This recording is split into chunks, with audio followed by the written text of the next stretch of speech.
Hello friends, welcome back to our YouTube channel. അപ്പോൾ ഇന്നത്തെ video വന്നിട്ട് ഒരു കൂന്തൽ റോസ്റ്റാണ്. അപ്പോൾ പെട്ടെന്ന് തന്നെ നമുക്ക് ഉണ്ടാക്കാൻ പറ്റുന്ന ഒരു അടിപൊളി കൂന്തൽ റോസ്റ്റ്. ഈ ഭാഗങ്ങളിൽ കൂന്തൽ എന്നാണ് ഇതിനെ പറയുക, ചിലയിടങ്ങളിൽ ഇതിനെ കണവ പറയും.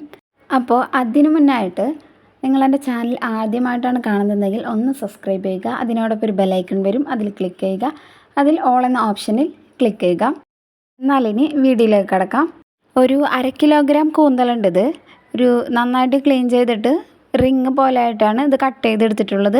ഇതൊന്ന് ആദ്യം തന്നെ വേവിച്ചെടുക്കണം. ഇതിലേക്ക് ആവശ്യത്തിന് ഉപ്പിട്ട് കൊടുക്കാം. ഒരു 1/2 ടീസ്പൂണ് മഞ്ഞൾപ്പൊടി ഇട്ട് കൊടുക്കാം. ഒരു 3 പച്ചമുളക് ഇട്ട് കൊടുത്തിട്ടുണ്ട്. അല്ലാന്നുണ്ടെങ്കിൽ മുളക് പൊടി ആയാലും മതി. പിന്നെ ഇതിലേക്ക് കുറച്ച് വെള്ളം ഒഴിച്ചിട്ട് ഒന്ന് വേവിച്ചെടുക്കാം. കൂന്തളിൽ നിന്ന് നന്നായിട്ട് വെള്ളം ഇറങ്ങും, അതുകൊണ്ട് തന്നെ കുറച്ച് വെള്ളം ഒഴിച്ചു കൊടുത്താൽ മതിയാവും.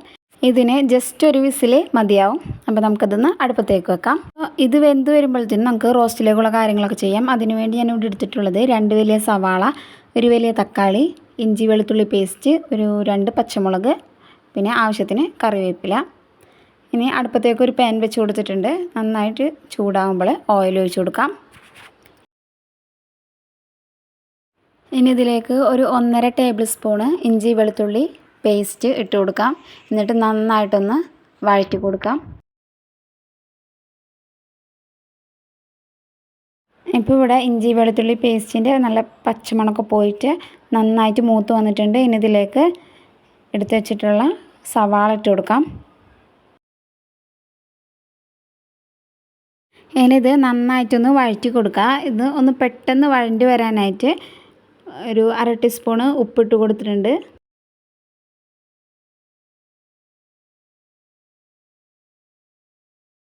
സവാള ജസ്റ്റ് ഒന്ന് വഴണ്ടി വന്നിട്ടുണ്ട്. ഇതിലേക്ക് പച്ചമുളകും കറിവേപ്പിലയും ഇട്ട് കൊടുത്തിട്ട് നന്നായിട്ട് മിക്സ് ചെയ്ത് കൊടുക്കുക. ഇപ്പോൾ ഇവിടെ സവാള നന്നായിട്ട് വഴണ്ടിട്ട് ഒരു ബ്രൗൺ കളറൊക്കെ ആയി വന്നിട്ടുണ്ട്. ഇനി ഇതിലേക്ക് തക്കാളി ഇട്ട് കൊടുക്കാം. തക്കാളി നന്നായിട്ടൊന്ന് വെന്ത് ഉടഞ്ഞു വരണം. അപ്പം നമുക്ക് നന്നായിട്ടൊന്ന് വഴറ്റി കൊടുക്കാം.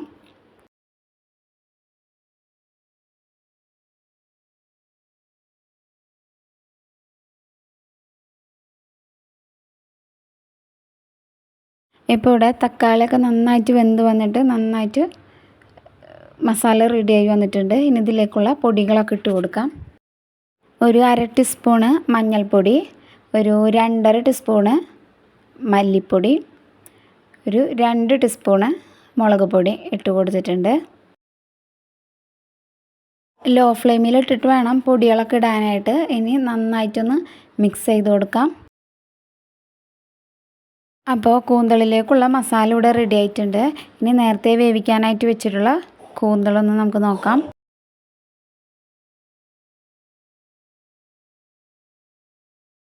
അപ്പോൾ കൂന്തൽ ഇവിടെ റെഡിയായി വന്നിട്ടുണ്ട്. ഇനി കൂന്തൾ ഒരു അരിപ്പങ്ങനെ ഉപയോഗിച്ചിട്ട് നന്നായിട്ട് അതിൻ്റെ വെള്ളം ഊറ്റി കളഞ്ഞിട്ട് ഈ കൂന്തൾ ഇതിലേക്ക് ഈ മസാലയിലേക്ക് ഇട്ട് കൊടുക്കാം. ഇതിന് നന്നായിട്ടൊന്ന് വഴറ്റി കൊടുക്കാം.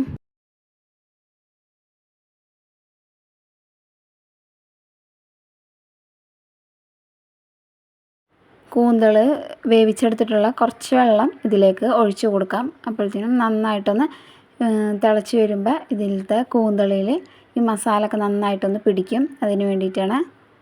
വേണമെന്നുണ്ടെങ്കിൽ എന്നിട്ട് ഇതോടുകൂടി നമുക്കൊന്ന് വറ്റിച്ച് നല്ല വരട്ടിയ പരുവത്തിലാക്കി എടുക്കാം. ഇനി ഇതിൻ്റെ ഉപ്പ് നോക്കിയിട്ട് വേണമെന്നുണ്ടെങ്കിൽ ആവശ്യത്തിന് ഉപ്പിട്ട് കൊടുക്കാം. ഇനി ഇതിലേക്ക് ഇട്ട് കൊടുക്കുന്നത് ഒരു 1/2 ടീസ്പൂണ് കുരുമുളക് പൊടി, ഒരു 1/2 ടീസ്പൂണ് കറിമസാലപ്പൊടി ഇട്ട് കൊടുക്കാം. അപ്പോൾ നമ്മുടെ കൂന്തൽ റോസ്റ്റ് അടിപൊളിയായിട്ടിവിടെ റെഡിയായി വന്നിട്ടുണ്ട്. അപ്പോൾ എല്ലാവർക്കും വീഡിയോ ഇഷ്ടമായെന്ന് വിചാരിക്കുന്നു. വീഡിയോ ഇഷ്ടമായിട്ടുണ്ടെങ്കിൽ ലൈക്ക് ചെയ്യുക, ഷെയർ ചെയ്യുക, സബ്സ്ക്രൈബ് ചെയ്യുക. അപ്പോൾ കൂന്തളിൻ്റെ തന്നെ സ്പെഷ്യലായിട്ടുള്ള കൂന്തൽ നിറച്ചതും കൂന്തലിൻ്റെ പീര അല്ലെങ്കിൽ കൂന്തലിൻ്റെ തോരനില്ലേ, ആ ഒരു വീഡിയോ ഉടൻ തന്നെ അപ്ലോഡ് ചെയ്യുന്നതാണ്. അപ്പോൾ എല്ലാവരും എന്നെ ഒന്ന് സപ്പോർട്ട് ചെയ്യുക. എല്ലാവരും സുഖമായിട്ടിരിക്കുക. അപ്പോൾ അടുത്ത വീഡിയോയിൽ കാണാം. അതുവരെ ടിൽ ദെൻ ടേക്ക് കെയർ.